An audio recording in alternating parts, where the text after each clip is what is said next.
Welcome to another edition of Red and White School. Social behaviors in the Red and White School. The school bell rang loudly in the cool morning, echoing across the dusty compound. Students rushed into neat lines for morning assembly, their red shirts and pinafores glowing in the morning sun. But some came late, panting, sandals dusty, trying to squeeze in quietly.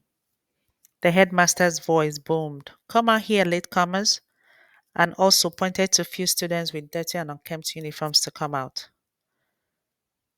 A few boys and girls shuffled forward, their shirts stained and crumpled.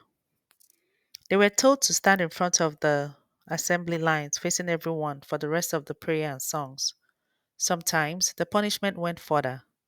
Teachers, canes in hand, would give quick strokes. Other times, latecomers were ordered to kneel on the dusty ground or sent to pick up trash around the school compound while the rest of the students looked on. The sound of giggles spread softly through the lines as children tried to hide their amusement. When assembly ended, the students marched back to class, leaving the punished ones red faced and quiet, a lesson learned for another day. Once back in class, the day always began with attendance. The teacher pulled out a big book with every student's name written neatly inside. One by one, names were called. If a child was absent, the name was marked in red ink. This system caught even the sneakiest children. Some who dodged morning assembly could not escape attendance, and latecomers, once caught, were either punished by kneeling on the dusty floor with hands raised or by strokes of the cane. The whole class laughed and giggled at how sneaky latecomers tried to slip in quietly, only to be caught when their names were called. Edwin was a perpetual latecomer. His parents were confused when the teacher sent for them because they always dropped him off early. It turned out Edwin often sneaked off after being dropped, heading behind the schoolyard to pick up plasticine clay. He loved molding animals at home, like frogs, goats, lizards, and even little cows. But his creative delay meant he always arrived late to class and faced the cane. Inside the classroom, lessons had not yet started. The room hummed with whispers, giggles, and the scratching of pencils. At the front sat Emeka, the class monitor, his expression serious. His job was simple but feared: keep the noisemakers list. He never announced what he was doing. Quietly, with sharp eyes, he observed. Whenever someone talked too much, he bent slightly, scribbled a name on his paper, and tucked it away without a sound. Most students forgot he was even watching until the list reached the teacher. That morning, when the teacher entered with cane tucked under her arm, Emeka stood and handed over the folded slip of paper. The class tensed. Who will be on it today? The teacher's voice rang out. Chika, Esther, Anthony, stand up and come to the front. The three looked stunned. Whispers raced through the class. They hadn't realized Emeka had been writing all along. Go and kneel, hands up, the teacher commanded. The three shuffled forward, kneeling in front of the class with arms raised high, their faces burning with shame. The rest of the class tried to suppress giggles. Some were relieved their names hadn't been called. From that day, students sat straighter and whispered less, never sure when Emeka's pencil might strike their names silently onto the dreaded list. Lessons in the red and white school were taught almost entirely on the blackboard with chalk. Teachers will explain, then fill the board with notes for students to copy into their exercise books. But not every teacher wrote everything themselves. Sometimes they called on the brightest and neatest students to help. It was a mark of pride, and only those with clear, elegant handwriting were trusted. Emma was one of those chosen few. Her writing was admired by both teachers and classmates. Each letter stood straight, even and graceful, almost like prints from a book. When Emma stood at the front in her red pinafore, chalk in hand, the class always fell quiet. Eyes followed the neat strokes as she filled the board line by line. Students admired her, and even the noisiest children hurried to copy her notes before the chalk dust settled. Sometimes her writing was so beautiful that it felt wrong to wipe it off. When the next lesson came, the teacher would pause before erasing, sighing at the smooth curves of Emma's chalk marks. Students whispered, "See how fine it is," and some secretly wished their own handwriting could match hers. For Emma, it was more than just writing, it was her way of shining in class, a talent that earned her respect without her saying a word. But school life was not only about lessons. One morning, Oliver scribbled a secret love note to Amaka. "Amaka, I like you. Will you be my friend? If you say no, I will wait for you after school." From Oliver. He folded it neatly and slipped it on Amaka's desk. But just as Amaka touched the paper, the teacher spotted it. "What is that in your hand, Amaka?" The note was seized, unfolded, and read aloud for the whole class. "Amaka, I like you. I will wait for you after school." From Oliver. The class exploded in laughter. Oliver buried his face in his hands, ears burning red. The teacher thundered, "So you came here to chase girls, not to learn?" Oliver was made to kneel with his hands raised high, flogged later, and a note sent home. For weeks, whenever classmates wanted to tease him, they whispered, "Amaka, I like you." And everyone giggled. And Oliver was not alone. Other boys stalked girls like Amaka, Chika, and Obi during recess or on the road home. If a girl rejected them, they teased, blocked her path, or even threatened to fight. Teachers often had to summon parents to discipline these boys. Just before recess, Mrs. Nne walked into class with no warning. "Close your books, we are having a test," she declared. The class groaned and panicked. Those who hadn't read stared helplessly at the chalkboard. Peter, who had not studied, stretched his neck and tried to copy from Nneka. But Nneka was famous for being the hardest person to copy from. She always slid an extra sheet of paper over her work, shielding it like a secret treasure and from prying eyes. Peter struggled, shifting in his seat, stretching his neck, but got nothing. Mrs. Nne caught his antics and gave him a sharp knock on the desk. The class erupted in muffled laughter while Nneka smirked proudly, her work safe. When the bell rang for recess, the schoolyard came alive with shouts and laughter.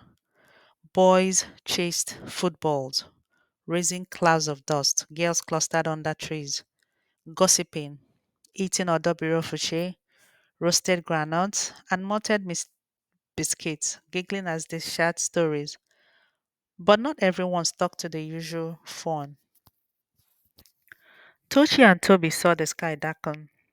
Soon, heavy rain poured, drumming on the thin roofs. Instead of running for cover like the others, the two boys raced out into the storm.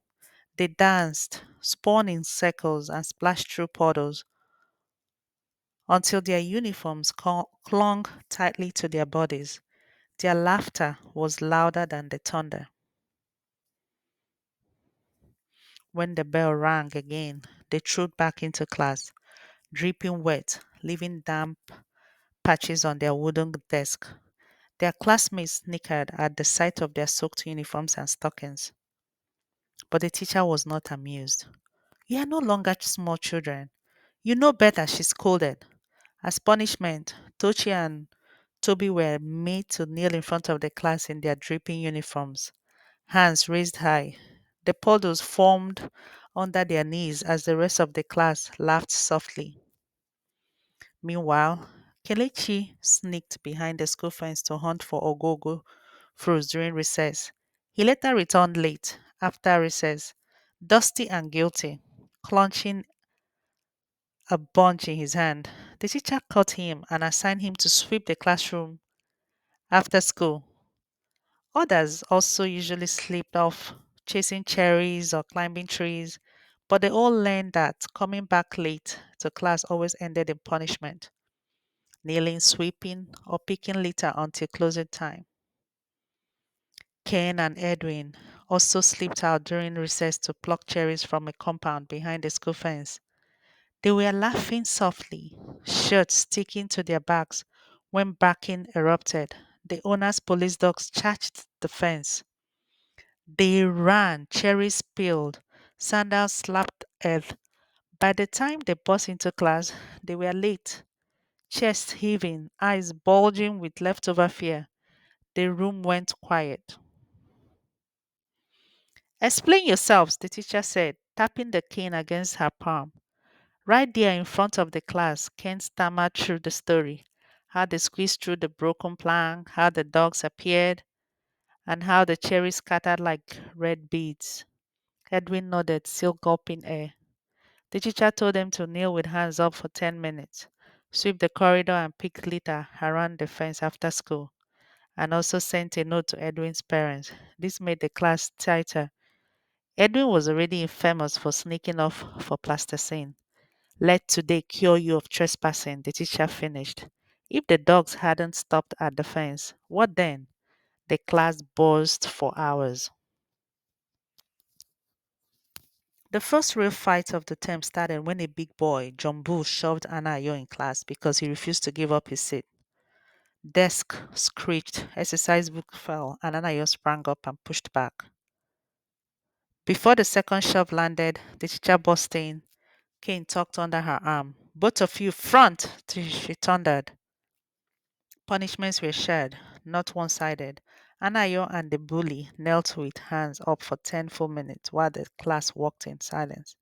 The teacher told them to pick litter outside around the classroom.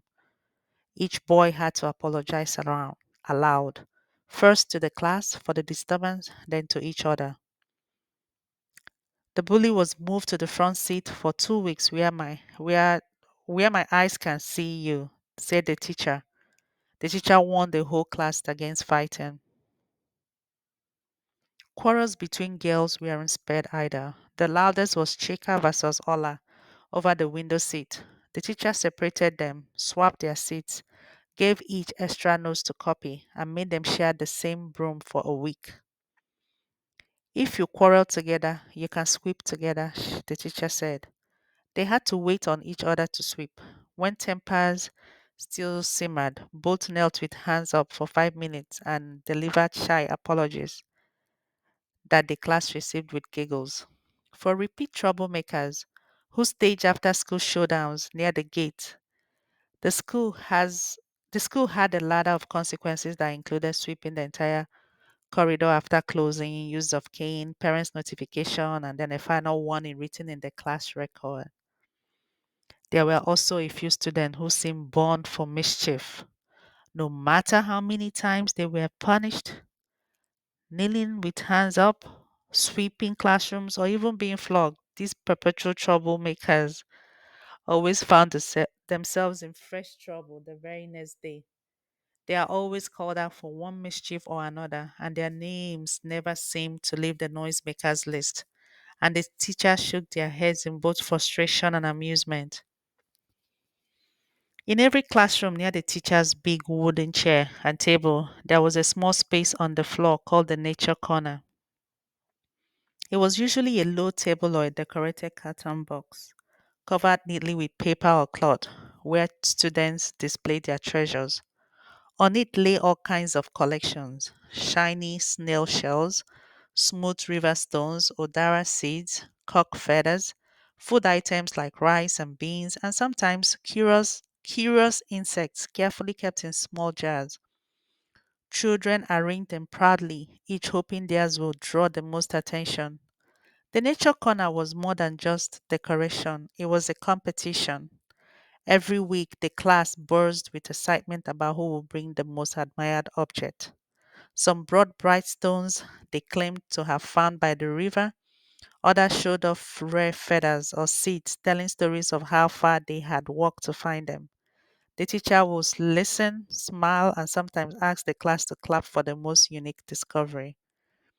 For many, it wasn't only about learning nature, it was about outshining friends. Winning admiration at the nature corner gave a student bragging rights until the next week. When the closing bell rang, some students stayed behind for extra lessons with their teachers before heading home. These lessons were not always in the regular classrooms. Sometimes they were held at the teacher's residence or in other small allocated spaces around the school. The air felt quieter during these sections as only a handful of students remained, focused and eager to catch up before finally going home. Parents were sometimes invited to school when things got too far, like Edwin's parents, surprised to learn their son's lateness was all about chasing plasticine. Others walked home in groups, avoiding troublemakers who locked by the gate, waiting to fight those whose names had been written in the noisemakers list. Girls often walked home together, whispering about crushes, bullies, secret letters, and friendships in general. But not everyone rushed home at closing time. Some boys stayed back to play ball on the dusty school field, their laughter and shouts echoing long after lessons ended. Among them was Nnanna, tall, fast, and fearless, with the ball at his feet. He was known across the school as one of the best footballers, the boy who could dribble past three players and score with ease. His classmates admired him, and younger boys dreamed of playing like him one day. By sunset, the compound was finally quiet, bathed in golden light. The red and white school was more than a place for arithmetic and handwriting. It was where children learned respect, discipline, punishment, laughter, play, mischief, and the unforgettable stories that shaped their lives. The end. Please do like, subscribe, comment, and share. Thank you.